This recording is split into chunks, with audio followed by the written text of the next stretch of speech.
On va se parler maintenant de politique. Les conservateurs qui adoptent l'application mobile controversée de Donald Trump en vue de la prochaine campagne électorale qui va se mettre en branle cet automne.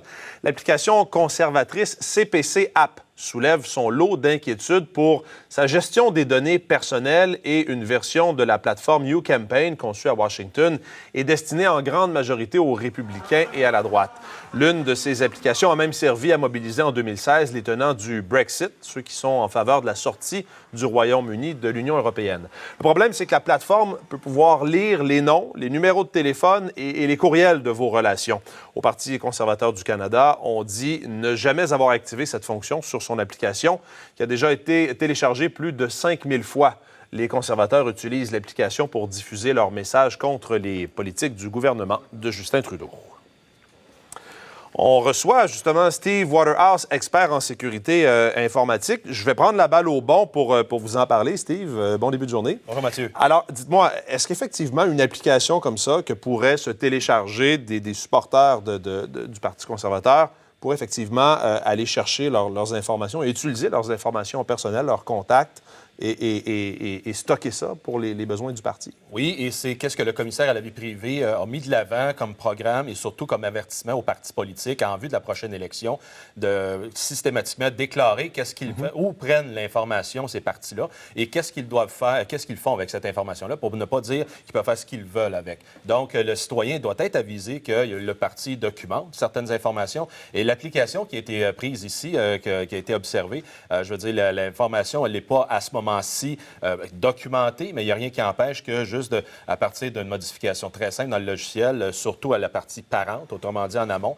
pourrait à ce moment-là déclencher cette cumul d'informations-là, cette culture d'informations. Là, le parti dit on n'a pas activé justement d'aller récupérer ces informations-là, mais est-ce que le simple fait de télécharger l'application, d'avoir l'application, on ne s'expose pas à un risque?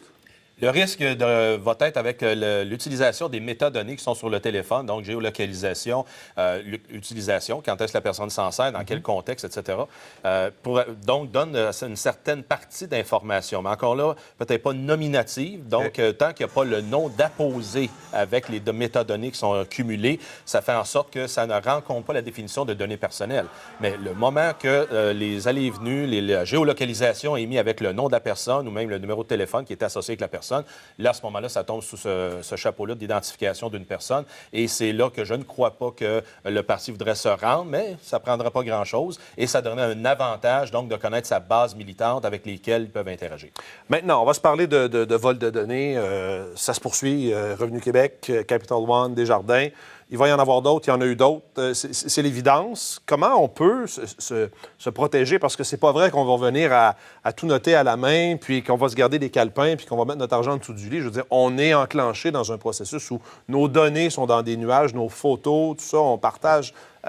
Qu'est-ce qu'il faut faire pour être protégé? Bien, monsieur, il n'est pas si impossible que ça de dire de revenir à l'arrière. Personnellement, là, je prends beaucoup de notes manuscrites. Je ne consacre pas grand-chose personnel à l'info nuagique ou à peu importe l'infrastructure. Il y a toujours ce choix-là de revenir donc à le traitement manuel, papier, etc. Cependant, c'est plus encombrant. La prochaine génération ne devrait pas revenir à ça. Là. Non, ça ils n'embrassent pas cette façon de faire, exactement. Et de dire qu'on va aller développer du jour au lendemain les 10 000 photos qu'on a, c'est un petit peu exagéré. Mais comment on fait pour être mieux protégé? Parce que c'est inquiétant de voir que ça se poursuit. Puis on parle d'institutions, le Revenu Québec, Capital One, Desjardins. Bien, c'est là que c'est difficile pour tous et chacun. Je veux dire, j'en connais pas, Mathieu, dans mon entourage. Et bien, j'ai posé la question à beaucoup de gens sur la rue et qui sont venus me voir aussi. Comment est-ce qu'on fait? Parce que tout le monde protège au minimum de son information personnelle. Personne ne l'affiche au grand vent. C'est clair. Et ça revient donc aux institutions et surtout au gouvernement de mettre un peu de leadership dans l'affaire parce que là, il y a complètement absence et il y a eu complaisance à travers tant d'années de ne pas justement mettre quelque chose de solide en termes de direction, donc des lignes directrices avec lesquelles les organisations peuvent s'appuyer pour savoir qu'est-ce qu'il y a à faire. Donc, quand on regarde le commissaire à l'accès à l'information au Québec, il fait un petit peu de prévention, mais pas assez. Ça fait 25 ans qu'il dit qu'ils sont fiers d'être existés, puis personne ne connaît cette entité-là qui est supposée d'être justement le chien de garde de la protection des données personnelles. Donc, c'est en parallèle avec le commissaire à l'accès à l'information au Canada, parce que ce commissaire-là régit le Canada au complet, mais la Colombie-Britannique, l'Alberta et le Québec sont les 3 qui ont des commissaires indépendants.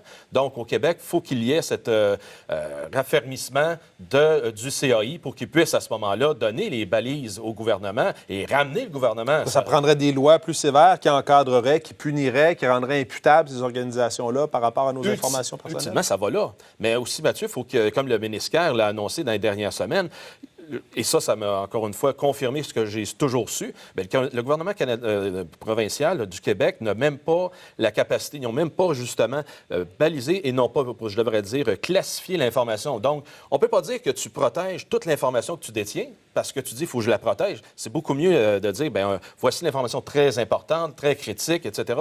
On met la sécurité puis les efforts avec la très critique parce que ça peut donner causer un préjudice grave, alors que le reste, bien, on va mettre la sécurité minimale. Donc, si le gouvernement du Québec ferait ça, pour le fédéral, ça se fait depuis des dizaines d'années, ça aiderait beaucoup à, justement, baliser comment ça va s'orienter. En tout cas, c'est clair qu'il va falloir qu'il y ait des normes plus sévères et des modifications, et à nous aussi d'être plus prudents. Oui, ça, on ne le toujours. répétera jamais assez. Merci beaucoup, Steve Waterhouse. Ça fait plaisir. Merci.